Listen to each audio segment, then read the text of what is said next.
Fridays at the old St. Louis Hotel. Chicken and chips on the menu, the beer flowing, and George Stephenson calling an imaginary horse race.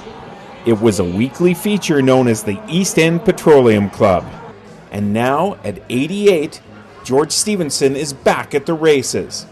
Well, sort of. This time they're on tape, and the horse race is reborn. Ladies and gentlemen, good afternoon and welcome to Donkers and our resurrection of the East End Petroleum Club. Billy Powers is hosting the noon hour get-together at Booker's Barbecue and Crab Shack.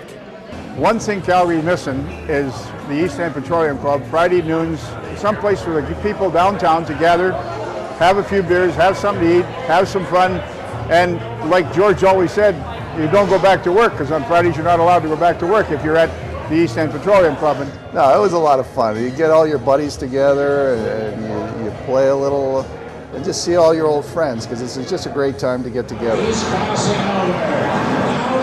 Stevenson says the horse race began when a bunch of drinkers in the St. Louis Tavern complained there was nothing to do. And they said, what are we going to do today? There's nothing to do. And I said, let's have a race. I said, okay, and they were all gone to the bar before I could stop them. Everybody at the table picks a horse. If the horse wins, then you get all the money. You bet $1, $2, $20. It's an only in Calgary kind of idea, wagering on an imaginary horse race. If we use the same horse race this week and we use it next week, even though George announced the winner, I'll announce a different winner, so nobody can come and cheat. I don't know what you're talking about. There's no gambling here. It's what people do is their own business, but we don't promote gambling at all.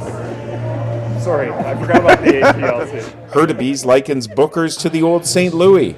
It's a former warehouse, it's East End, and it's got character. We think it's a perfect fit for here. Rick Donkers, CalgaryHerald.com.